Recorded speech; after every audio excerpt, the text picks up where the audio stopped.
So I'd like to welcome everybody to the curriculum meeting, and I'd like to have can we get somebody to approve, motion to approve the agenda? I'll move to approve the agenda as written. All right. Support. John and Ismail, thank you very much. So the first item, 3.1, Are we gonna vote? And we've done that, don't forget the roll call. Oh, I'm sorry. Okay. We had a question last time, so we wanna make sure we. I'm so sorry. So could we have a roll call vote around the table, approval of agenda? Mr. Ismail? Yes, I love that agenda. Yes. Yes. Yes. Yes. Yes. Okay, it's unanimous. 1, 2, 3, 4, 5, 6, 7, 8, 9 people. 9-0. All right. Before we go any further, why don't we go quickly? I don't think we have any new faces, but we'll go just quickly around and introduce ourselves. Starting with Keith Howell. Keith Howell, Director of Teaching and Learning. Chris Fenton, Interim Superintendent. Roy Bishop, Deputy Superintendent. Sara Belvedere, Principal at Parcells Middle School. Ahmed Ismail, Board Member. Christine Morris, resident. Marianne Modlin, resident. Glen Hipple, President. Marcus Ambrozy, resident and curriculum committee member. There we go, Marcus. 10 points. Yes. All right. Much better. Yes, it is. Lisa Pappas, board member. Jeanne Poleski, member of the committee. Sara Belvedere, committee member and president. Valarie St. John, board member. Okay, so now we will move on to the information and discussion. 3.1, we have the October 2nd curriculum review, so public forum update, and I'll turn that over to Keith Howell. Thank you. I just want to give a brief update of the curriculum forum that took place on Monday. We had it at South from 4:30 until 6:30. Attendance was light, but the conversations were plentiful. So what we did is we took a review of the entire EPLC process. I'm not going to take you through that review process because I've already done it with you a couple times. So we went through that review. We do it every year so that people that are joining the committee know the process for our Educational Program Leadership Council. Keith, I'm sorry, is that an open meeting to the public? It is an open meeting and it's communicated through our weekly updates. And then there's actually a form that people could fill out stating that they would come to the committee. 4 people filled it out. And those 4 people didn't show. But they said that they were interested. No way. And I've reached out to them and let them know that they can still be a part of the process if they're interested in learning more about our review process. Thank you.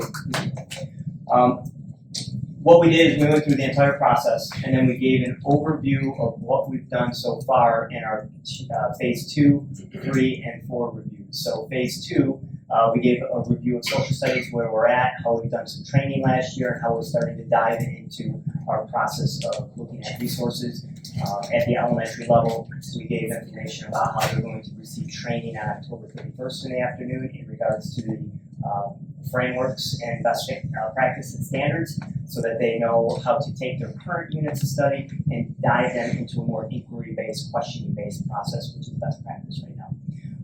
TV production, we gave a brief overview of some of the work that's going on there with TV productions and some of the CTE work that Brian Stackpole's been doing. Library media, we talked about the focus on taking all of our future-ready librarians and how we are going to meet the best standards and focus on some of the work of collaboration with other teachers and how we're going to dive into the IPSI standards and stuff like that.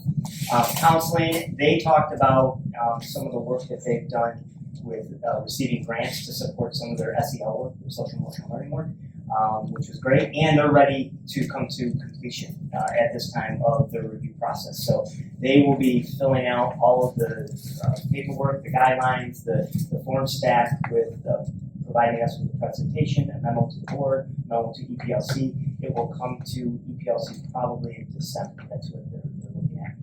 They're taking all of their curriculum and identifying what's been updated, what's been changed since they reviewed it a few years back.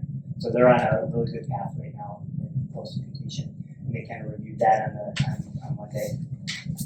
And then we went over our ELA, which was a phase 4 review, which I know we've had presentations with this group, where Julie Burke and the team of literacy coaches came and gave a presentation to a couple of the teachers that were on the committee in regards to the work around word study. So that was all the information that was kind of presented to the community on Monday. Then we shifted to our phase 1 review process. The 2 areas that are up for review this year is young 5s through 12th grade art, so we're starting that process, and then industrial technology. So those are the 2 areas that are up for review this year. So that was pretty much the recap of October 2nd. We spent probably most of our time in our phase 1 committee groups. So the art group sat together for about an hour and we did it's called the sneeze it out activity. Anything they want to talk about, they just sneeze it out on a piece of paper and we just write down everything about the good, the bad, the ugly of our programming right now in the area of art from their lens and their perspective. What we do with that then is we take that and we make a list of everything that was talked about, and then when we come to our committee meetings, we'll take that list and we'll identify the most important areas, and that's where we'll really focus our attention. So that's kind of a process that's worked over the last few years with our committee reviews, and we're looking forward to getting the work started. Next step is I will be working with the admin liaisons for art and industrial technology. I will also be working with the department chairs in regards to, and grade level leaders, in regards to developing our committee structure. Once we develop our committee structure and have identified all the people that are on those committees, then we will start the work, and it usually starts in December, January of this year. So that was, in a nutshell, what was reviewed on Monday night. Question, the young 5s, just out of, do they go through the same rotations like the kindergarten and everybody does as far as elective classes? Yes. They do, okay. I thought so, but I didn't clarify things.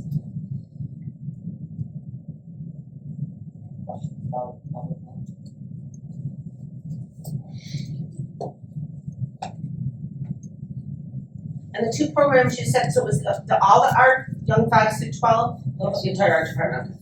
And it'll take probably 2 years to get through everything. This year is the review year, and then next year is if we decide to pilot, we look at professional development, and we also look at curriculum development during that time. And then usually by February, March, that's when it'll come to some level of completion. It'll go to the EPLC for review, or come to this group as a review, and then it'll go for board for adoption. And I know at the high school level too, you have, there's so many different, aspects of the art program. Is the photography, is that part of the art department as well?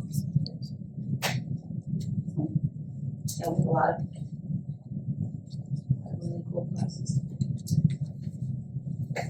Is it common to get so little interest in the form like that?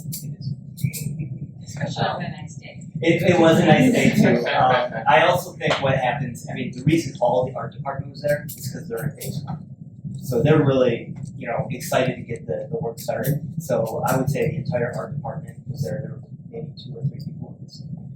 All of counseling was there because they're ready to be finished. So they wanted to, kind of review those next steps. All the other departments, they're in the middle of their work still. So they're not ready to present anything. So it was really just more of an overview of where they're at in the review process. Last year we had more people that were interested. There were probably about 7 or 8 community members that came to the forum, which was great.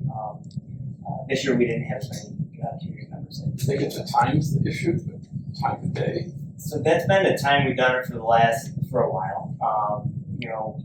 We could always consider changing the time. I just wondered. But everyone's important to the work.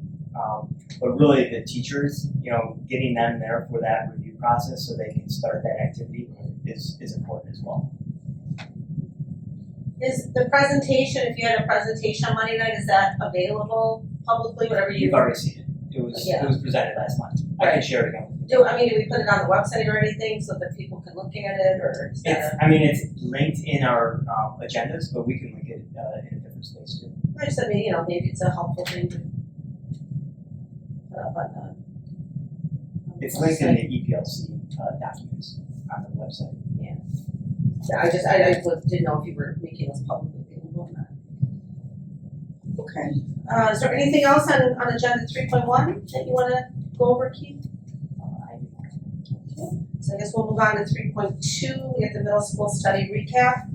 So we've got 2 sections, we've got 3.21, update from the steering committee, and then 3.2, 2.2 update from the department and recommendations. So I guess I'll turn over to Andy Keith and So what I wanted to do is have this as a guide. We showed this to you in a handful of meetings already. So this was presented to you back in May of last year. I think I've shown it to you now twice during this year to kind of go over some of the schedule and electives and the special schedule that was approved by the middle school study last year.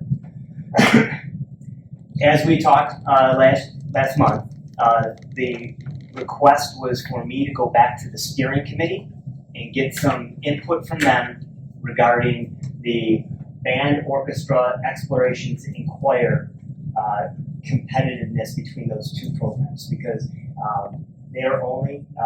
students are only able to take either band, orchestra, or explorations and choir. We do allow them to take both, but they have to opt out of PE to do so.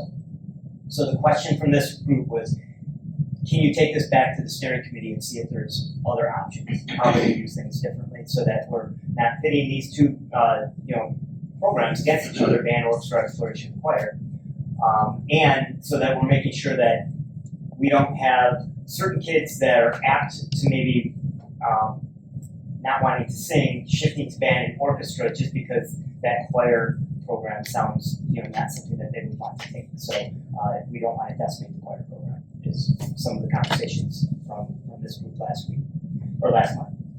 So I took it back to the steering committee, and the steering committee did have some specific recommendations. Their recommendation was maybe we could change the name of Explorations and Choir to something different. They didn't want to make the determination what that name could be. They wanted the music department to have the conversation about that, which makes sense. So their next recommendation is we want to still make sure physical education is something that is focused on and important, because through all the Hanover research, through the surveys that were put forth across the entire school district from parents and from every one of the disciplines, even music, they were saying PE is important. So they want to make sure that still PE is something that is focused on. The next piece to that was they wanted us to make sure that even if when this goes through, that we look at the course selection sheets right after they're filled out and reconvene with the committee to see if this is the right approach moving forward for the 24-25 school year. Or should we do something different with middle school study, with fifth grade electives? So that we're looking at this through a lens right away versus looking at things in 4 or 5 years down the road to see what reflected into our programming. So that was another recommendation from the steering committee. And then lastly, they wanted me to go back to the music department and ask the music department, what other thoughts or ideas do you have?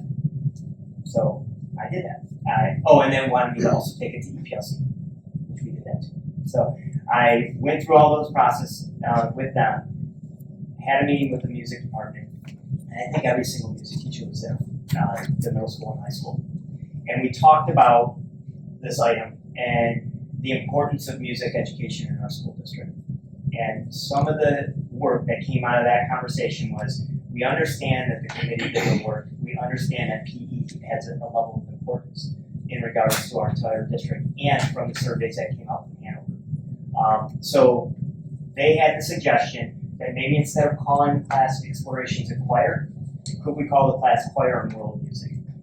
So that may put more of a focus on its music, its other things, not just choir alone. So maybe that would intrigue students to decide, hey, I'm going to take this class because it's world music involved in that. That was one of their suggestions.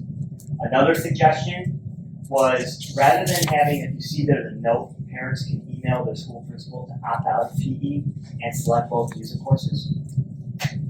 Rather than having that, just in the course selection sheet, having select 2 out of these 3 options. So having 2 out of the 3 options would allow parents just to select 2 out of the 3 options. The steering committee, members of the steering committee, and members of EPLC are very adamant about the decision that was made. They really want us to continue with the decision, having parents contact their building principal. However, they came up with a compromise over 2 different meetings of maybe if we still do this and say, you know, pick 2 out of 3, but having a little statement in there that a parent has to kind of check off the box saying, selecting 2 music courses, they realize that they're not getting a PE course in 5th grade. Which I think that's a good compromise, and it makes sense to me. It gives, you know, parents that an understanding so that building principals in the fall aren't explaining why their kid doesn't have a PE course, because parents will have this opportunity to kind of check the boxes that they're opting out of PE to take these 2 classes. And then the last thing that the music department said is, please review this after course selection sheets to see how we can do the following year. And then they said, take this to EPLC. So I took it to EPLC today and had the same conversation with them as I did with the steering committee, as I did with the music department. And they all came to a level of consensus in regards to, you know, understanding that we could put 2 out of 3 as a selection, but really having that caveat so parents understand that they're opting out of PE in 5th grade. With all that said, PE right now is not an option in 6th grade. They still are, and they're not forced into it. It's a choice in 6th grade, where this schedule makes it a forced-in special in 6th grade. So no matter what, they're still getting it in 6th grade, where this isn't the option, not right now. So PE is still going to be something that students are going to get in 6th grade either way. So that's kind of where we're at right now. My recommendation is specifically what the EPLC said today, and there was some maneuvering with this because they really wanted to Your name is keep, Megan now. they wanted to really keep what we originally said, because middle school study did a lot of work with it. But they also understand the importance of music education in our school district, and they also understand that we have a course selection sheet that has to be presented to students in December. This goes to review for EPLC as part of our program of studies in November, and then it goes to the board and this committee as approval next month. So next month, we're going to have to go through an approval process, and we want to make sure there's no hiccups so that we can get the course selection sheets out pretty quickly and get kids signed up for classes as we do each year. So the recommendation on the board right now is, you know, we're going to submit this in our EPLC. Next month is EPLC voting on the middle school program of studies. They'll get the full program of studies. Within the program of studies will be this kind of schedule. However, the note with the parents having to email principals, it's going to say 2 to 3. Select 2 to 3 classes out of the 3 classes, and then it's going to state a spot where a parent has to check that they're opting out of PE for that year for 5th grade, so they understand that they're opting. So they don't have to email the principal anymore. That's gonna, one less step. Yes, they don't have to email the principal, so the principal doesn't have to have maybe 20 conversations with families in regards to, Right. you know, this process. It streamlines the process. Does this, I could be totally off base here, does this have anything to do with the length of lunch? No. Okay, thank you. What questions do you have? Well, I mean, from my perspective, I still have the same concerns because it to me, it feels like the entire conversation has a huge disconnect. Because you have saying, well, we understand that the importance of PE to the music students, but it doesn't seem like that's actually important because you are pitting PE against, if a child wants to have folk band and choir, which would be my kid. I've had those kids that would have wanted to do band and choir. And some of them would have been fine with opting out of PE, but certainly,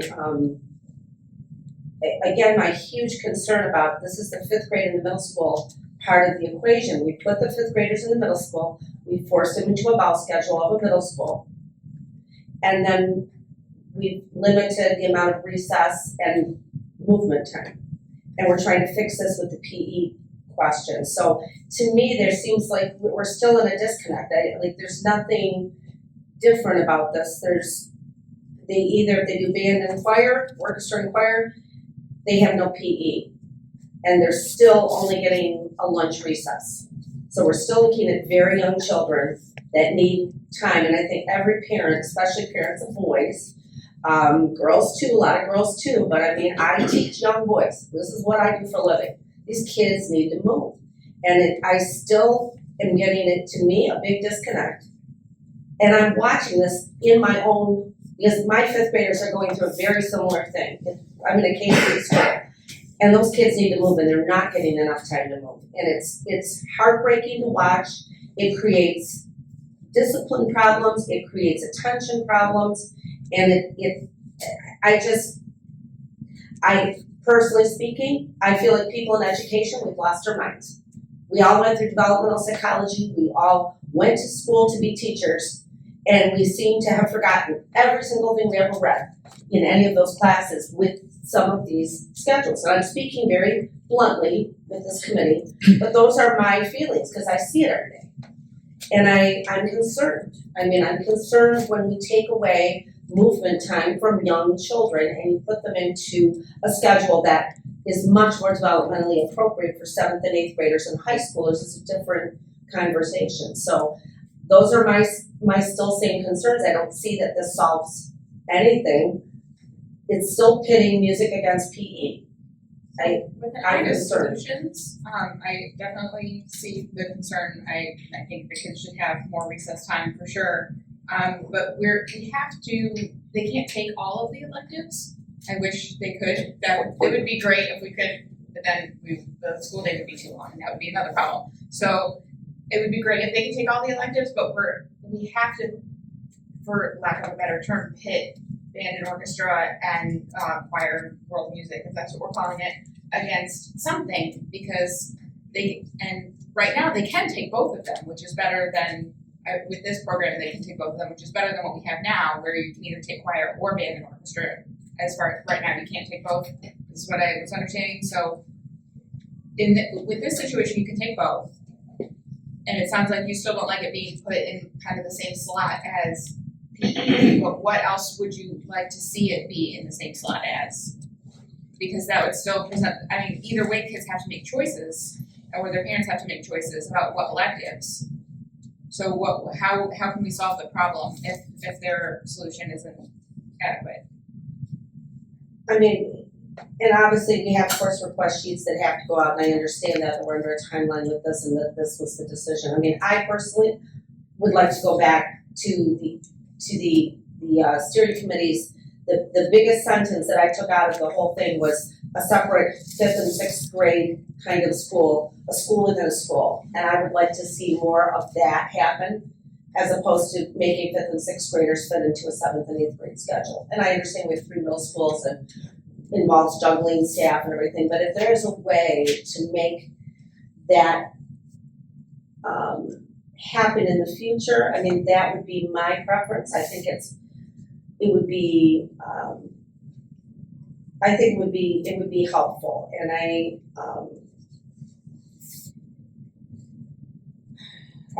mean, I'm still frustrated with the whole decision, because our kids used to have general music and band or choir. They could choose, they could do all 3. They didn't lose general music to do band and choir, and they certainly didn't lose recess time. They had recess time when they were at the elementary school. So my concerns remain. I mean, we have to get something out. We have to make choices. I get that, but doesn't mean I have to be happy about it. My thought is we should revisit this no matter what our course selection should say after after December, January. Once we get those back and we kind of get our schedules and the kids start getting their placements for next year, really having a deep conversation about this, because I know that we had a ton of work that went into this last year. There were committee members. There was lots of tabletop conversations and consensus building during those meetings. We're never going to get to full, consensus where everyone feels that they're getting what they want. And one of the comments that was made to me today was, what if a child doesn't want band or orchestra, they don't want choir? Can they opt out of both of those to take art, extra art? I would love to be able to say yes, but we can't do that. I mean, this middle school schedule is the way they're built.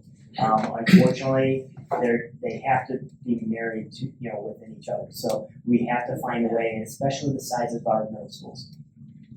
We don't have middle schools. My kid goes to a middle school that has 1,000 kids in it.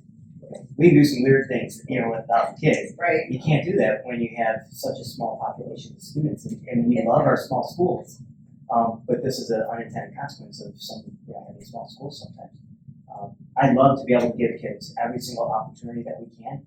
The reason this came out the way it did for middle school studies is because we wanted kids to get exposure to everything. This forces them into exposure to everything, so that as they go into 6th grade, they get more choice. 7th grade, even more, 8th grade, more, and then high school, a variety of choices that they can choose. So it may not make it, make us feel good today that this is kind of, where we're at, but I can't see how we can make it better than the work that has, already taken place. So if a child chooses band and orchestra, are they gonna be, is that a thing, that they could do both band and orchestra for those two? As opposed to, they didn't wanna do band and choir or orchestra and choir, is that an option at this point, or? Typically not. That hasn't been how it's worked in 5th grade ever. If a student was picking, a band, one of the woodwinds instruments, they would do that. If they were picking a brass, they would pick that. If they were picking, a violin or something, they would pick that. So they're usually just one of those instruments in 5th grade is what's selected. Well, I know how we've always done it, but I'm just, with this rotation, when you brought it up, I'm asking, if you had a parent that came and said, can my kid, they wanna play trumpet, they wanna play violin, they wanna do both, is that? I'm unsure if we would be able to make that schedule work. Right. That would have to be a conversation we have with the middle school principals. Well, and I'm sure Schedule. one of the traveling It would be- schedules. It would be traveling of the teachers and yes. Yeah, I don't see how you'd make that work, because you don't have the critical mass of these Right. schools, as far as number of students. Right. We were operating, middle schools at what most schools, elementary schools are, Yeah. And when you think about it, we were in Troy, under 400 kids, that elementary school doesn't exist. And, there's trade-offs. There's trade-offs. And this is one of the trade-offs that we have.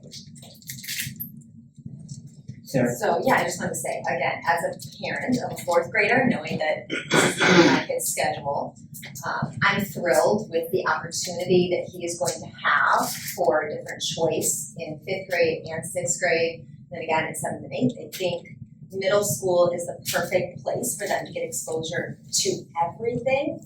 And I think it's important we keep in mind, again, I know music is important when we think about all of the students. So all of the students getting exposure to music, whatever they choose, that's an exposure that they're getting. They may develop that love, they may continue.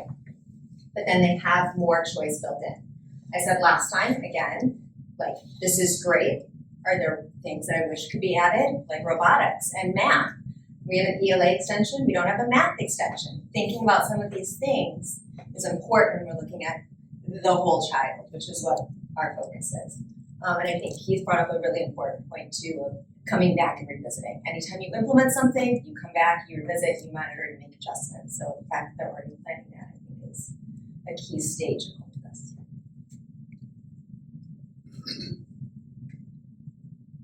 Anything else? I think it's great you're not making the parents email the school principal. That is so lame to me. Okay, we wanna make sure you know what you're doing as a parent, so email the principal. It's like, So I guess I would have one ask. Next month, we're bringing the middle school program studies, high school program studies to EPLC, and that goes to the board for approval. Usually it's routine in nature, because you've already approved items that are put into the program studies through the curriculum review process. This is a little bit different because this is going to change our program studies at middle schools a bit because we're changing the makeup of the selection process. So when we come to next month, my hope, and I feel EPLC is really confident that they're gonna pass this if it goes the way it's stated. And my hope is that when we come together with this group, that it does the same thing so we can kind of move on with the board and move on. So I mean, between now and November, if this is something that isn't going to move forward, just make sure that we're talking about it because next month's the month that we have to move forward with it, so that we can make sure kids get their selection process and everything. So, I think if we were even considering voting against it, we should offer better solutions instead of just saying, well, I don't like it. So if there was any question about whether we were gonna vote for it. We should make sure that we're, right now, presenting a solution that we would prefer. So I would expect that it would pass unanimously since we don't have anything better to offer. We changed the name Acquire to Explorations Inquire and Recess. Yeah. We have all kinds of kids signing up for There it. you go. Maybe incorporate dancing into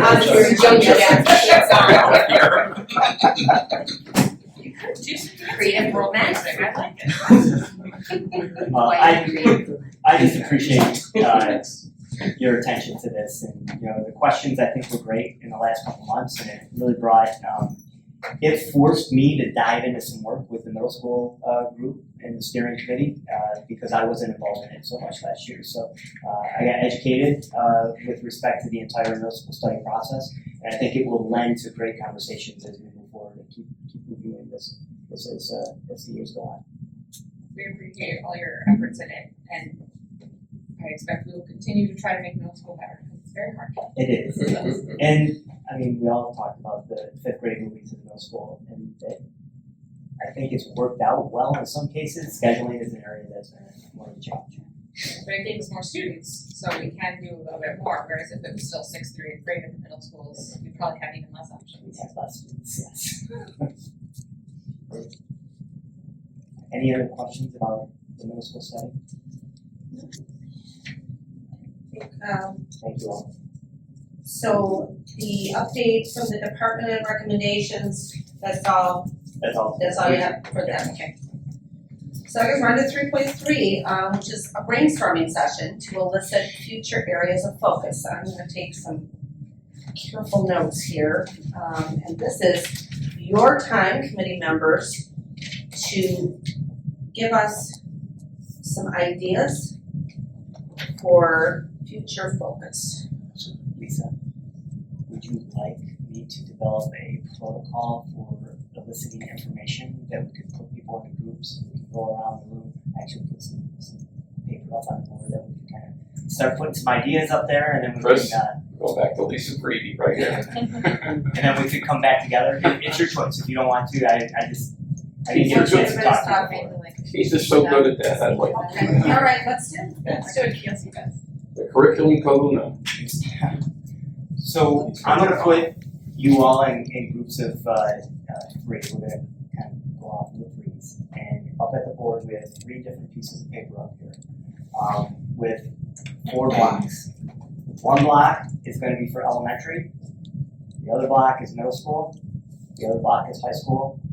The other block is just whatever you want to talk about. My thought, though, is that you would want to keep this really narrow focus in the area of curriculum and instruction.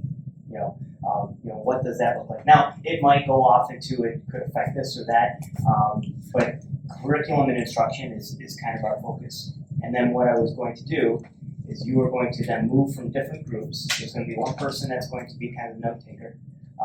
You're going to keep that pen when you move to the next group. You're going to read what the other group wrote, and you're going to kind of circle with your different color, and I'll give you these directions as we go on. You'll circle with your other color something that you already thought about or something that you agree with that you didn't write. We'll do kind of some star activities. So I'll show you all the activities that we'll do with this so that we can elicit as much information as we can. And then once we have that information, it will be a visual of some things that we want to move maybe forward with, taking a look at. The other piece to this is we in the curriculum department have a matrix of review process. So I'll show you up on the matrix right now. So this is our current matrix of review. What's in blue right now is all the work that we're currently doing in the curriculum office with committees. So social studies, art, industrial tech, counseling, library, TV production, high school program studies, middle school study. Those are the things we're reviewing and looking at right now as a school district. Please be mindful, I'm one person, and I lead all of these reviews with all of these different committees. And we go through extensive protocols, we have lots of meetings, we talk about things, we try to come to some level of consensus. And the reason we have this matrix, and it's fluid, the matrix, the reason we have it is because we want to make sure we're intentional on our focus area. We can't do everything all at once, but we have to be intentional. Now, from today and maybe some future meetings, we start realizing that there's some things we might want to add to the matrix, we can start identifying what is the right time frame to add that. Maybe something we talk about today is already on a matrix. Maybe it's not on a matrix. Maybe it's already in a review process and you just need to have some kind of explanation of why it's on the review process for 25, 26 and not 26, 27. And I can explain all of those type of things. This could take a little bit of a while to get through it. This could be a couple meetings of a process. Or it could just be today and we just elicit and grab a bunch of information and then Lisa and I can talk about what next steps may look like. But that's kind of my thought for today is does that make sense? Is that something that you think you would want to do? So we're going to go into groups. Let's start. 2, 3. 1, 2. 3, I guess. Awesome. With you guys want?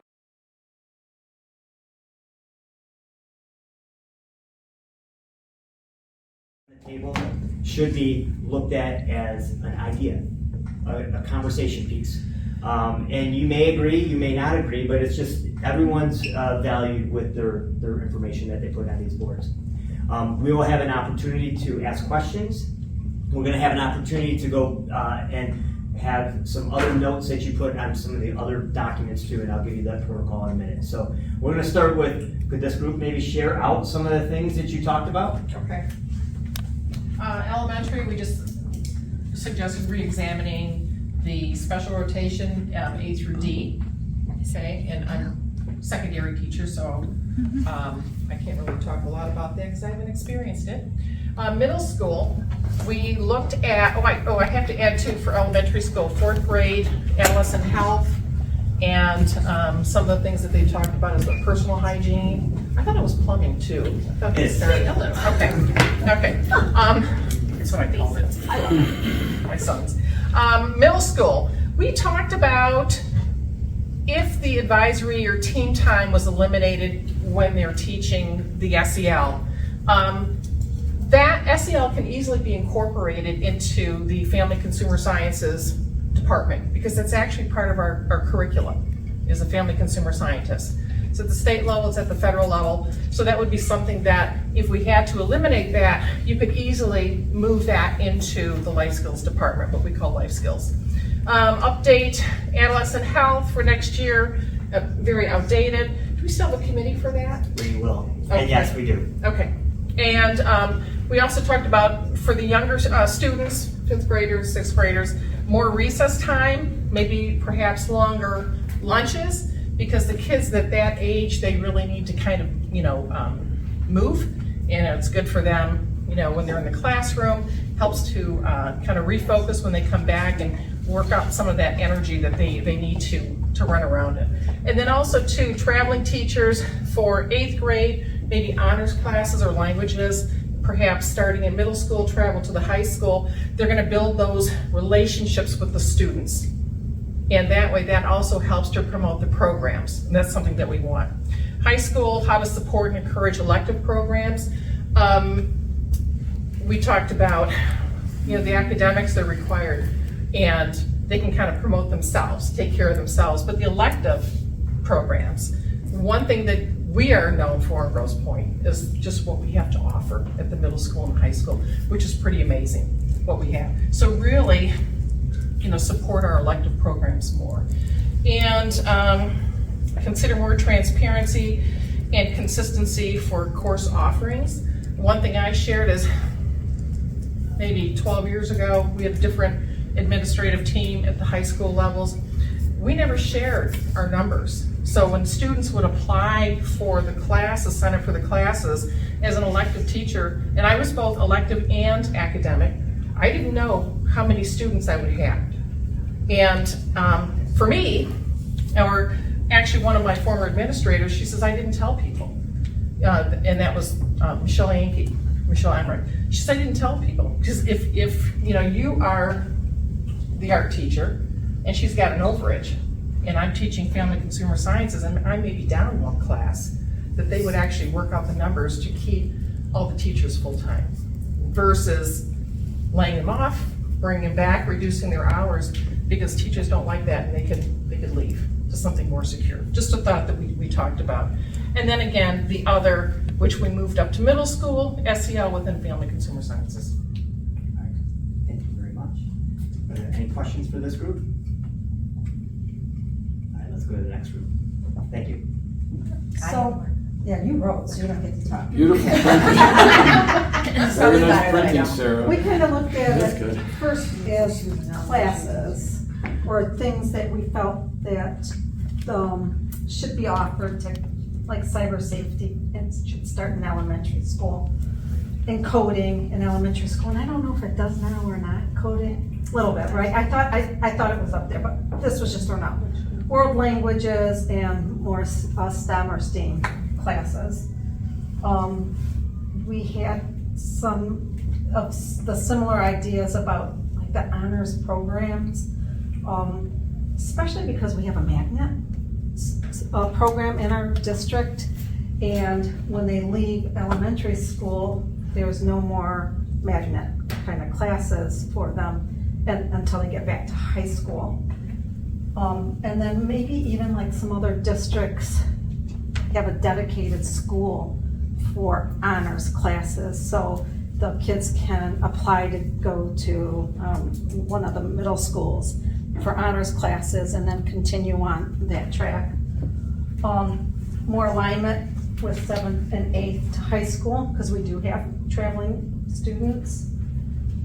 Again, cybersecurity and safety, because we feel like, I think there's cybersecurity classes, but not safety so much is what we're talking about. My idea was more on this cyber safety. It looks like we have a pilot going with cybersecurity, just more of incorporating, it could be in any course. I don't know if it would be a full course, but talking about online presence, dangers, all that kind of stuff within our current curriculum. I mean, it's in the fabric of our life. So, I mean, I don't know to what degree we're talking about that stuff now, but definitely needs to start in elementary. Yeah, it didn't make it up there because I think we got off track a little bit when it came to like the advisory period.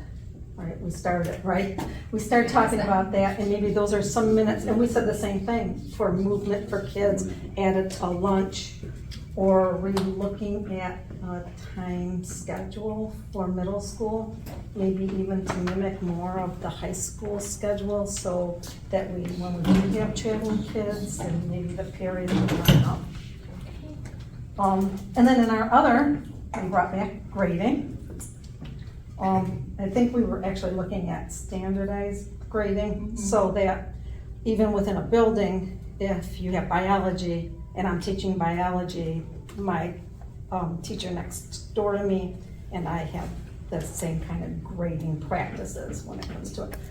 So a child, it wouldn't matter who they're taking, their grade should reflect the same type of material, right? And that's not too limiting because you still have teachers' personalities and what they bring to class that makes classes Grades so should reflect different. mastery of content Right. and not. Don't How we forget the teach classes. environmental. The Oh, yes, environmental. sorry, yeah. So I brought, we have the Stream Leaders program through Clinton River Watershed Council that has a program, but there's, we're by the lake, right? So I think just incorporating with biology classes and science classes more of, pollution in lakes. I mean, we have PFAS issues. I mean, these are major issues going on right now, teaching high schoolers about what's going on and, what they can do about it. I think would be good. And that may be there too, right? Because we have those environmental classes. It may be there. I don't know to what degree that they're doing. Right, now. And exactly. I can Right. get a little bit better understanding from our program studies, and I can talk to our science department chairs to identify exactly where that kind of lays in the program. I remember going on some We of do, them with them. yeah, Yes, yeah. yes. And we have that in the elementary schools, middle Yes. schools, so some of their field trips and activities that they do within their classes, so absolutely. All right, well, thank you. Any questions for group 2? All right, group 3. I love that we see so many matches over there, and I promise it's not because we copied, we really didn't. So yeah, coding matches with elementary. We'd love to see robotics and coding integrated vertically throughout K through 12. Jeanne and I are both very passionate about writing, so we couldn't help but say it, but we know that all of the core areas are, of course, consistently covered. And digital citizenship, we've got a match there. That's what we were looking at with cybersecurity and how to be a better digital citizen.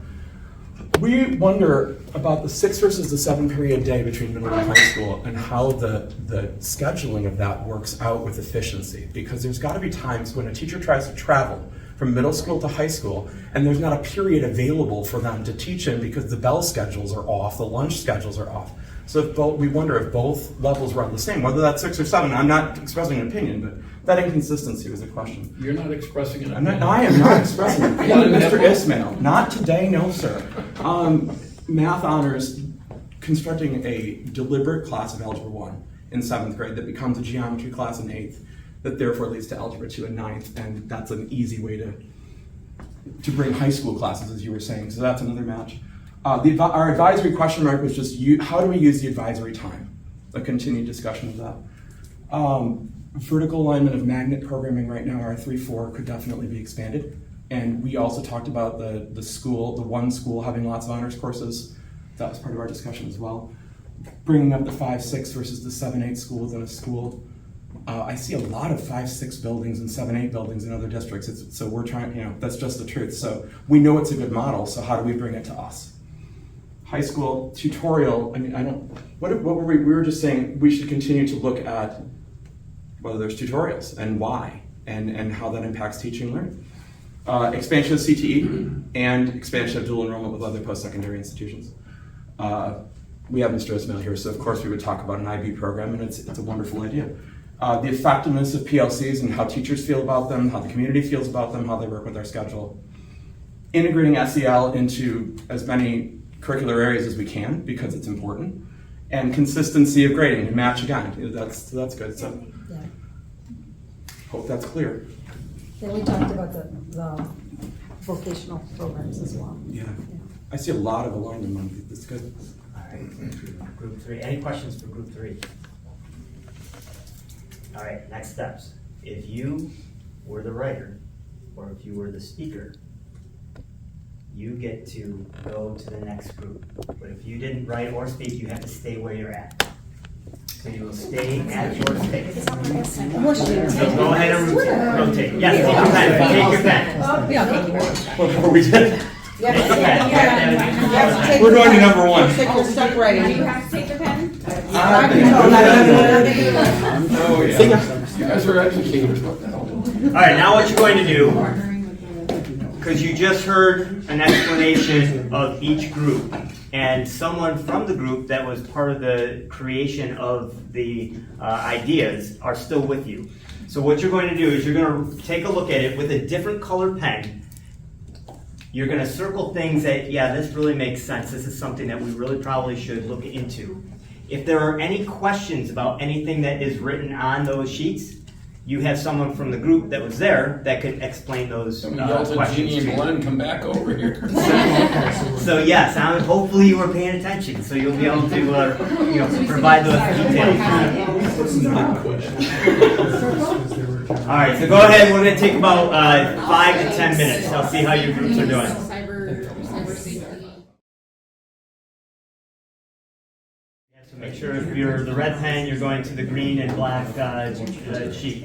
But your whole group is going this time. And what you're going to do, I'll give you the directions once you move. Okay. So you guys are going to go to this group. You guys go to this group. Let you see. Wheel my chair. Yeah, wheel your chair. Here, don't get out. It's fine. All right, this is an opportunity for you to do 2 things. The one thing that you're going to do is you're going to take a look at what was circled, and you're going to put a star next to it if you're like, your group is like, yes, this is something that we really need to look at. You are going to circle anything that's not circled, so you can say, yeah, this is something that maybe the other group didn't want to really take a deeper look at, but I think we should kind of look at that. This makes sense. And then you're also going to write down any other items that you feel like you want to write down on this sheet. We're going to have 3 minutes to do that. 3 minutes.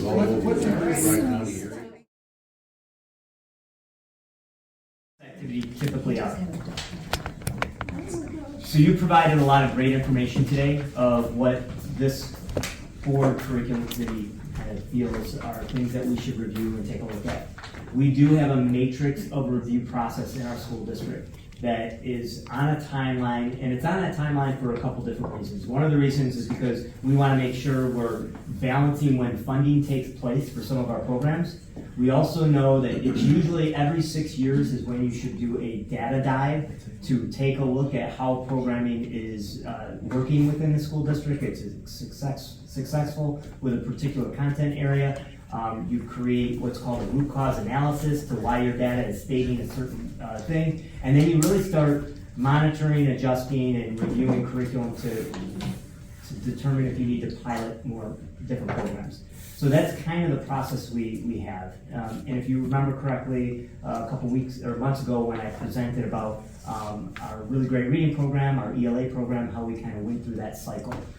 That is a cycle that takes place on a regular basis in our school district for all of our content area. Some of the things you wrote up on the board today are things that are already embedded in our matrix. So at our next meeting, what I can do is I can take some of the information from here and dive it into the matrix and show you where and when we're going to be reviewing it. Some of the items on this board is not on our matrix. Some of it might be specific to maybe ancillary committees that we might have, or maybe it's about the structure of the day, those types of things. Those are things that Lisa and I can have a conversation about and see where does it make sense to take a look at, is it something we want to review or not. The other thing that we should do is we should do kind of a protocol of what's most important to us. And it should incorporate not only the ideas from this committee, but also should incorporate the ideas from the EPLC committee. Because our Education Programs Leadership Committee is also acting as our Michigan Integrated Continuous Improvement Committee. So they focus on the work because the work is very similar. So we and it has a balance of membership across the district, parents are on the committee, administration's on the committee. So we want to make sure that everything is working in tandem with each other so that EPLC committee meetings, their information is flowing through you guys, and then you get your information from this committee is flowing through the EPLC committee. Does that make sense? So next step, Lisa and I will have a conversation about the information that was presented today, and we'll discuss how we want to incorporate this information into our next meeting next month. So I appreciate the dialogue. I thought it was great. So, thank you very much. Yeah. Thank you. Well, we Well, have, here's Lisa. I know we've got about 10 minutes before community engagement's gonna start. I think I just kind of like to use a few minutes here to bounce around with everybody on what we came up with on these sheets, and if anyone has anything to add or anything that you think is a really hot priority out of all the things that we kind of bounced around. Don't all speak up at once. Timing for kids to have a break in fifth grade, I think it's pretty huge, so. Yeah, agree. I also, feel, the connection between middle school and high school, whether it's in changing periods and offerings, or just a school or whatever, to help in that transition, is high on my priority list. And you were a science teacher for a long time at Southwood. What, if there, because we talked about high school classes bringing maybe some offerings down to the 8th graders, 7th and 8th graders. So as a science teacher, do you have any classes that would jump out to you that if you had kids that were so inclined? I do, actually. So the way we're structured now, like an honors earth science would make sense in high school, and I think we were doing that for a while. I'm a biology teacher. I enjoy biology. I taught in a district that taught biology younger than we start teaching biology. I think with the other classes following them, because it's not necessarily always the biology, but it would be the chemistry or the physics that they would need, also the math support. So that's where I would land.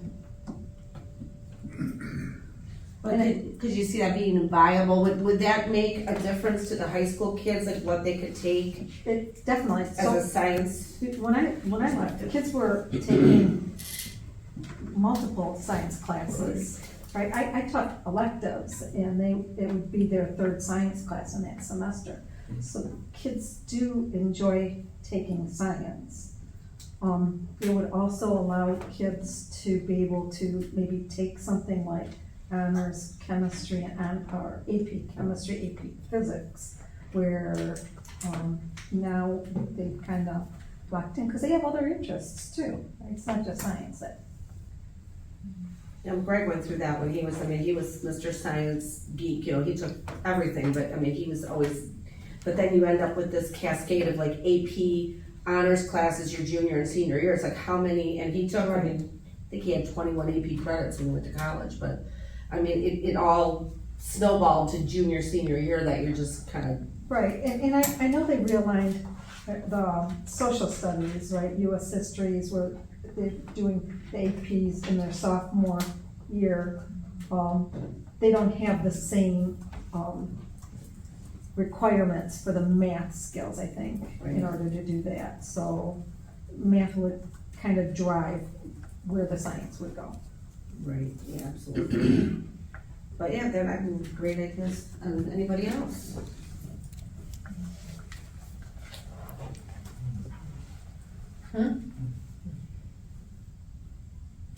In listening to you talk, it's making me think, and this is a deep dive down a rabbit hole, but like with how much math is integrated into those classes, students being able to get a dual credit for taking science with the amount of math, identifying those math standards that are being taught and assessed would be that's a much larger conversation. Yeah, it's super forward thinking, but I love your thinking. Yeah. Just trying to get it more into the disciplinary. She wanted to apologize. Her dad, it was his 91st birthday. Oh, okay. And she went, I said go, she said she was really, didn't want to leave, and I said, please, just, you gotta go, that's your dad. So, yeah, I think there's like so many things, and the one thing that always intrigues me about high school is that we have the AP classes, and then you have the IB, offerings, which has certainly been a success in other districts. Then you got the dual enrollment portion, and I would love to have a more, in-depth conversation about some of those things, because students are traveling to other districts to take dual enrollment classes, and they always have to give something up to do that, because they have to have transportation to get to whatever district it is. So I would love to kind of get personally, an inventory of how many kids are traveling to other districts, what they're taking, what is it that, is it something we can offer? Maybe, maybe not, it's, a culinary program, for instance, you have to really have, the space and to do something like that. It's always, that was a big one when I was at Lincoln. They had an auto shop, fabulous, auto shop, which was very successful. A whole medical program. Yeah. I think at Dakota, they're still running that, where students can at least leave high school and be able to work when they get to college. They can be a nursing, phlebotomist when they graduate. Yeah. Which is amazing. So yeah, I'd love to explore and kind of get an inventory of how many kids are leaving us to go do these things, because like I said, they'll travel and take a class at a district, and then they have to get back here. So they're giving up part of their day to do that, and if we could make that happen within our own district, I think would be awesome. And I love the cybersecurity. I've been saying that for the longest. That cyber safety is such. I got a list of apps from somebody. Yeah, I got a list of apps on, and I wasn't even familiar, and I know a lot of them because I teach, and the kids are, always, they're so far ahead of us. So I love the idea of having something like that in place, because the technology and those applications and what those kids can access is moving at light speed. And if you don't know as a parent or as a teacher, what they're actually getting into out there, it's a pretty, scary world, and these kids are getting into some situations. So I think that elementary, middle, and high school, that'd be a great piece to our puzzle here. Well, anyways, I think we had great ideas, great conversations, and Public comment. lots of good ideas. So yeah, we'll move on to public comments, because we have another committee starting, because I'm gonna decide to stack all these meetings. Don't blame me on that one. Wasn't my idea. Does anybody have a comment from the public? Going once, going twice? Okay. And we'll go on to committee member comments. Sure, so, yes, the staffing meetings was to try to be more respectful of our administration's time, so they only had 2 nights a week that they were occupied and away from their families, so I appreciate that. And I know one of the other things that we have discussed, as far as making the committees more efficient and better for the administration to work with, since we lost so many of our administrators, was posting the agenda at least 5 days in advance. And that didn't happen for any of the committees this week, so Mr. Ismail just wanted to make sure that was going to happen in the future. What's the protocol for how we're gonna make sure that agendas are posted 5 days in advance of the committee meetings in the future?